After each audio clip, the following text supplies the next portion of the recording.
दोनों का बड़ा अन्योन्याश्रय संबंध है। हम मंच पर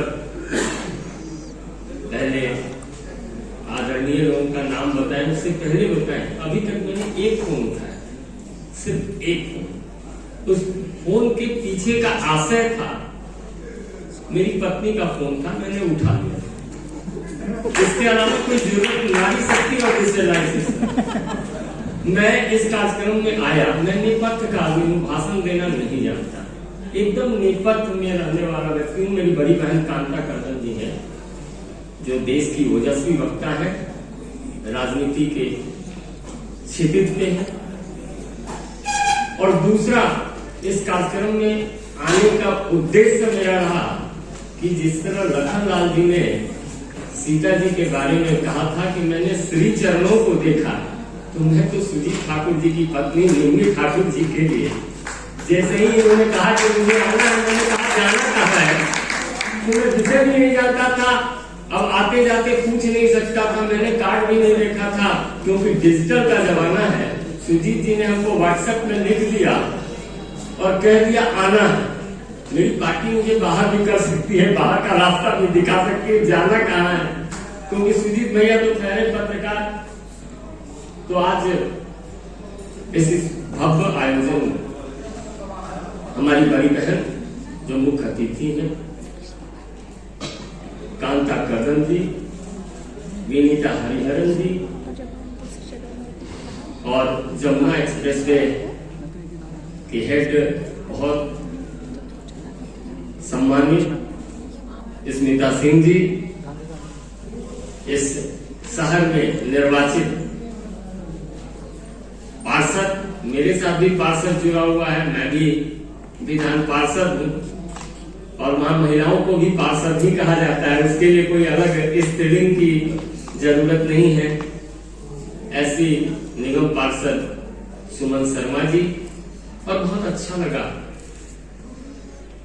जब सुप्रीम कोर्ट की वरिष्ठ अधिवक्ता महालक्ष्मी जी ने कहा कि मैंने खुद से ये सफर तय किया है, इस लोटा से लुटियन के सफर को तय किया है, इस लुटियन में आकर दस्तक दी है, तो बहुत अच्छा लगा।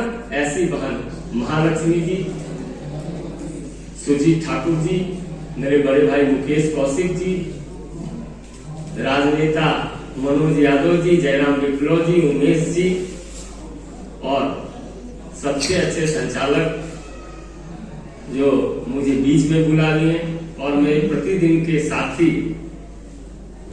जिनके अमर संदेश का संदेश हम हमेशा सुनाते रहते हैं, ऐसे मित्र। अभी अभी कोई छूटा हो, वैभव मिश्रा जी वरिष्ठ अधिवक्ता बीच में छूट गए। भाई, अंतर्राष्ट्रीय महिला दिवस था, मैं तो खुद ही कसक रहा था यहाँ कि मुझे क्यों मंच पे बैठा दिया गया, लेकिन जब एक साथी आए तो साथी हाथ बटाना रहे, तो जब उन्होंने हाथ बटाना शुरू किया तो मुझे शक्ति आ गई। तो मैंने संचालक महोदय से कहा कि मुझे मौका दीजिए। इन्होंने बड़े सहृदयता के साथ मुझे मौका दे दिया। अब इस मौके पर महादेवी की वो रचना याद आ रही है मुझे, अबला जीवन हाय तुम्हारी यही कहानी, आंचल में है दूध और आंखों में पानी। लेकिन अब तो मैंने जो जीवन देखा है वो सबला जीवन देखा है। मैंने जो जीवन देखा है, मेरे पिताजी इंटर कॉलेज के प्रिंसिपल थे। मेरी माँ की नौकरी के पहले पिताजी का वो कॉलेज प्राइवेट था, क्योंकि सरकार का एक नियम था या प्राइवेट है तो मेरी माँ की सैलरी ज्यादा थी। मैं भले ही आज विधायक हो गया हूँ, लेकिन 2002 में मेरी शादी हुई, मेरी पत्नी नौकरी में थी, और 2011 तक, 2002 से 11 तक, मैं सन 22 बता रहा हूँ क्योंकि अंतर्राष्ट्रीय महिला दिवस है। महिलाएं कितनी शक्तिमान है। यदि कल्पना चावला शक्तिमान है तो अंतर्राष्ट्रीय क्षितिज पर शक्तिमान है। यदि पर्वतारोही शक्तिमान है तो एक क्षेत्र में यदि मैरी कॉम है तो पीटी उषा भी है। सोचिए ना, खुद को तू जान, जरा शक्ति पहचान, तेरी आत्मा में बसे भगवान है रे, मनुष्य तू बड़ा महान है, तेरी अपनी महानता का दान कर दे। तो मैंने सिर्फ इतना ही कहा था कि मेरा जो बचपन बीता, माँ की सैलरी ज्यादा था, माँ का प्यार ज्यादा था, पिताजी प्रिंसिपल थे, माँ मेरी हेडमिस्ट्रेस थी, जीवन चल रहा था। जब वहां से निकला, राजधानी पटना आया, तो पटना में मेरी बहन ने अपने भाई को सजोया और अपने खर्चे का भी पैसा देती रही, तो मैंने राजनीति किया। आगे चलके जब पत्नी आई घर में, पत्नी नौकरी में थी 2002 से लेकर 2011 तक। जब 2011 में मुझे एक कमीशन का मेंबर बनाया गया, कोई राज्य मंत्री सब का दर्जा दिया गया, तब मैं घर में कुछ शेयर करने लगा। और 14 में जब 11 से 14 बीता, 14 में जब एनएलसी बन गया तो सुजीत ठाकुर और मुकेश कौशिक बहुत अच्छे से भाई जानते हैं, उसके बाद मेरी महत्ता बढ़ी, लेकिन कभी किसी ने मुझसे मांगा नहीं। तो जीवन तो चलता रहा और नारी शक्ति की चर्चा चलती रही। लेकिन बचपन में हमने किताब पढ़ा था नैतिक शिक्षा। राकेश जी सरीखे लोग, शैलेश जी सरीखे लोग हैं जो उत्तर प्रदेश बिहार से आते हैं। नैतिक शिक्षा में रहता था, या युग निर्माण योजना मथुरा की एक कहावत थी, खुद सुधरोगे जग सुधरेगा। तो जब डिजिटल भारत की चर्चा हो रही है तो हम उसको पुराने गीतों से जोड़ना चाहते हैं। पुराने फिल्म में गीत थे कि मेरे पिया गए रंगून, जहां से आया टेलीफोन। उस टेलीफोन के पीछे दर्द क्या था, उस दर्द का निदान है डिजिटल भारत।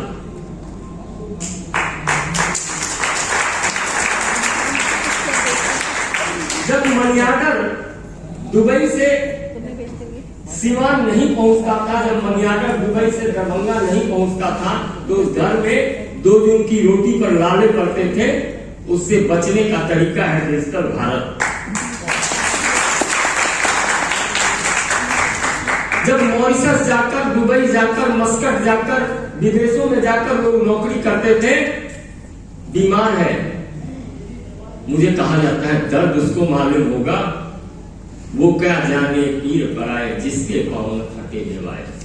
अरे जिसके पांव में बेवाए, जिसका पति बाहर नहीं जाएगा, जिसका भाई, जिसका बेटा बाहर नहीं जाएगा, उसको क्या दर्द मालूम होगा? दर्द तो उसको मालूम होगा।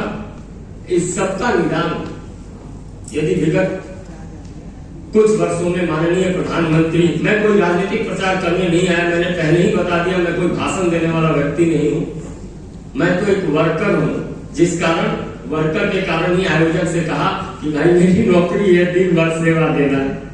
अब मुकेश कौशिक और सुजीत ठाकुर जानते हैं कि भाई मैं तो अपनी पार्टी का एयर होस्टेस हूं। जब पत्रकार आए तो उनसे खुशी से मिलना, उनको खुशी से संचार माध्यमों से अवगत कराना। तो मैं पार्टी छोड़ के तो मैं 5 बजे तक जा नहीं सकता। लेकिन एक पूंजी और है कि सुजीत जी की पत्नी मेरी भाभी है। तो जब लखनलाल जी वनवास जा सकते हैं तो मैं कंफ्यूजन क्लब क्यों नहीं जा सकता? तो सिर्फ मेरा इतना कहना था कि जो डिजिटल भारत है, उसने दर्द को कम किया है, उसने दवा दी है। मेरा बच्चा भी सिम्बोसिस में पढ़ता है। अब एक बार पैसा देते तो हो सकता था, दीदी ने कहा है कि भाई अपने को सुधरना है, ये करना है, खुद को संभालना है, लोटा से लुटियन में आकर लुटियन की संस्कृति से नहीं जुड़ना है। क्योंकि ये भागा भागी, ये आपाधापी जो संजय जी ने बताया, ये आपाधापी तो पाश्चात्य की आपाधापी है। उस पाश्चात्य की विराट में हम कहां पढ़ रहे हैं? हम तो उसी कुर्ते में हैं